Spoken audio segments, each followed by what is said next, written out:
Para nós adquirirmos essa consciência, primeiro, essa persona, né, do masculino saudável, primeiro a gente tem que desfazer Uhum. tudo aquilo que está mal feito. Pegar a identificação masculina, a identificação homem, a identificação a macho, já embolar e jogar fora imediatamente, mas pegar todas as identificações que o homem tem como referência socialmente hoje, descontaminar isso e oferecer clareza não só de como, mas da importância dessa nova identidade, dessa nova identificação e desse novo perfil masculino. Porque, por exemplo, ser homem é procriar?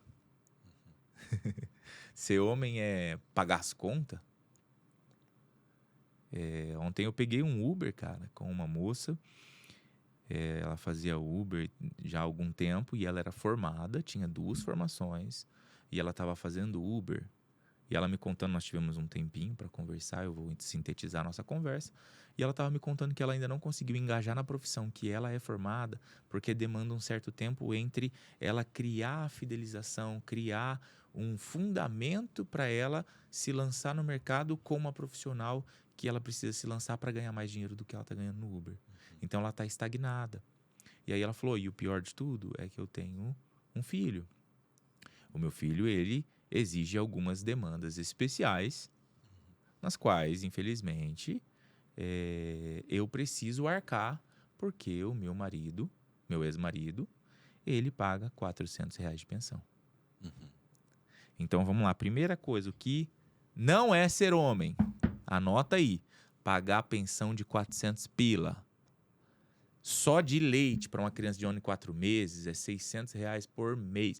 Vamos colocar por baixo R$ 450 por mês de leite, de fórmula para uma criança. Vamos colocar fralda. Mas pelo menos R$ 170. De lenço umedecido, pelo menos mais, sei lá, R$ 70. Shampoo, R$17,90. Sabonetinho, R$14,90.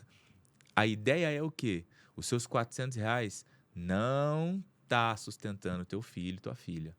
Não vem com essa. Se você acha que você é homem porque você paga pensão, você está muito enganado e muito distante de algo saudável para os seus filhos, para a sua ex-mulher e para você. Você não é homem. Continuando. Então a gente precisa aprender. Acho que era válido, né? Sim, cara, Perfeito. deixa eu colocar um parênteses aqui antes que eu perca o raciocínio. Você tocou algo muito interessante, eu acho.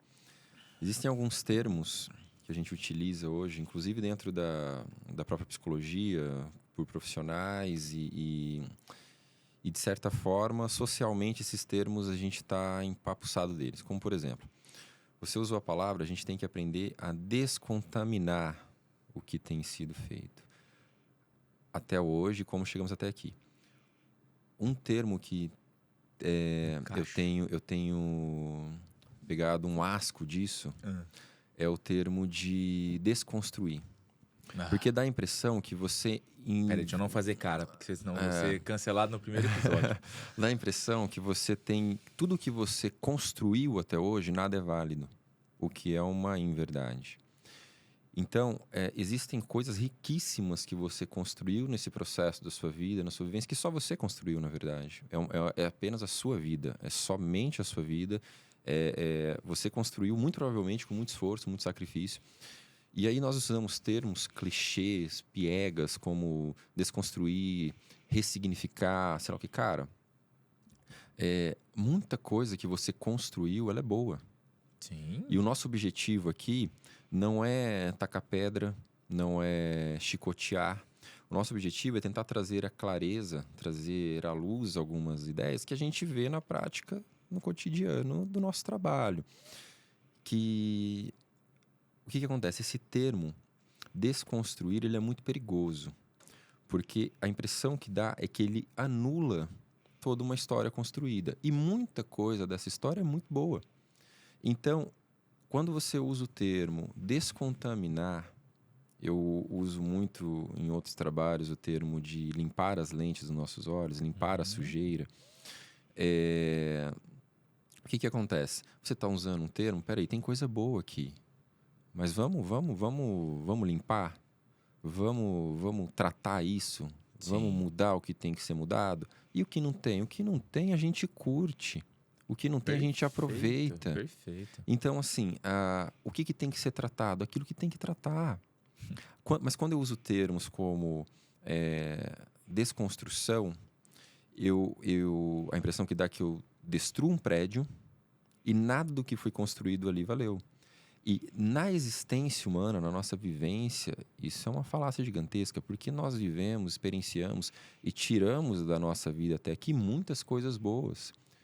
Inviabilizar o todo e por consequência, eu querer mudar o todo, que é um processo extremamente impossível,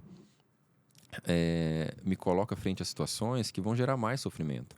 Porque eu não consigo mudar Sim. aquilo que é impossível. Eu consigo mudar aquilo que é possível. Eu não consigo mudar toda uma história. Eu consigo mudar e construir coisas novas em alguns pontos dessa história. Então, quando você usa o termo descontaminar, o que você está falando? Eu tenho coisas aqui que foram impregnadas. Eu tenho coisas aqui que foram... Eu tenho um produto saudável que está manchado, que está maculado, que está errado, que está problemático. Que daí a gente cai de novo nesse perigo dos extremos. Sim. Por exemplo, todo homem é desse jeito. E coloca-se isso no papel de vilão. Nós somos colocados... Não que às vezes não seja... Às vezes nós somos até pior do que isso. Não é essa a ideia. Mas a ideia é que demonizar o que é humano gera uma irrealidade. E é impossível trabalhar com o que não é real. Tanto que problemas psicológicos, emocionais, angústias, sofrimentos humanos, nós só conseguimos tratar quando isso pertence ao chão da história. Quando a gente consegue trabalhar com fatos. Tudo aquilo que eu não consigo tocar, que eu não consigo entender, que é algo lunático, algo nesse sentido que distorce a realidade, eu não consigo trabalhar. Eu não consigo trabalhar com uma mentira. Eu só consigo trabalhar com uma verdade. É difícil bancar a mentira. É difícil, não tem como. É difícil bancar o irreal porque, por exemplo, falar todo homem é assim. E aí o cara que não é assim, ele vai ser desconsiderado como homem ou ele vai ser jogado no mesmo saco? Exatamente. E vai sofrer as mesmas consequências. E vai sofrer as mesmas punições. Como você falou, às vezes nós podemos ser até piores do que aquilo que nós estávamos sugerindo, né? Que foi sugerido sobre nós. Podemos ser até piores, mas... E quando não somos? Como é a remissão daqueles que não são? Quando seremos redimidos os que não somos? Porque, por exemplo, a minha história com o meu pai, ela deixou muitas lacunas para mim, para o meu irmão, para minha irmã, para todos os filhos dele. Não estou julgando meu pai, não tenho nada contra o senhor, te amo, velho, folgado. Mas, por muito tempo na minha vida, eu falava, cara, quando eu for pai, eu vou ser muito diferente do meu pai. Quando eu for pai, eu vou ser muito diferente do meu pai. Quando eu for pai, e hoje que eu sou o pai, que eu sei as responsabilidades de ser pai, de ser a referência masculina para minha filha, a minha vida, ela melhorou muito, porque a pessoa que mais me educou, a pessoa que mais me transformou até hoje, ao longo dos meus 34 anos, foram os últimos 2 anos e 8 meses da minha filha. Saca? Então, sim, o ser pai transforma o cara. Se ele entendeu o que é ser pai. Mas antes de eu ter que me tornar pai, antes de eu conseguir me tornar pai, que era um prazer, era o sonho da minha vida, ser pai, zerei a vida já vou ser pai de novo, porque eu não paro. O cara é prolífero, minha mulher vai me bater porque eu disse isso. Mas, o que acontece? Depois de eu me equiparar a meu pai e dizer eu quero superá-lo, ainda assim, Thales, eu estava usando ele como balança moral, como régua moral.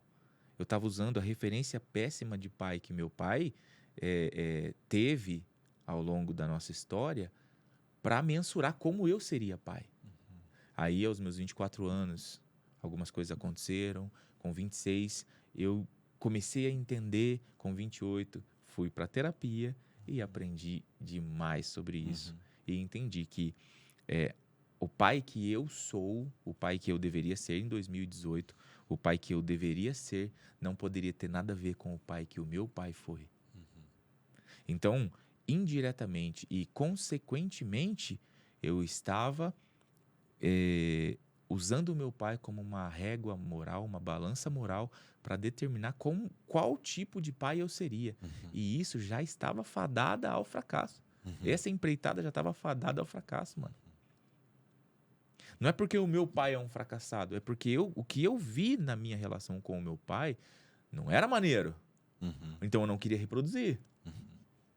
Só que daí eu ia tentar fugir disso. E na tentativa da fuga, a gente se depara com aquilo exatamente como um produto daquilo que estamos fugindo. Então, o que nós precisamos fazer é enfrentar, entender, assimilar, se apropriar de uma consciência real e depois dessa apropriação, aí sim construir um fundamento para preparo e planejamento e execução.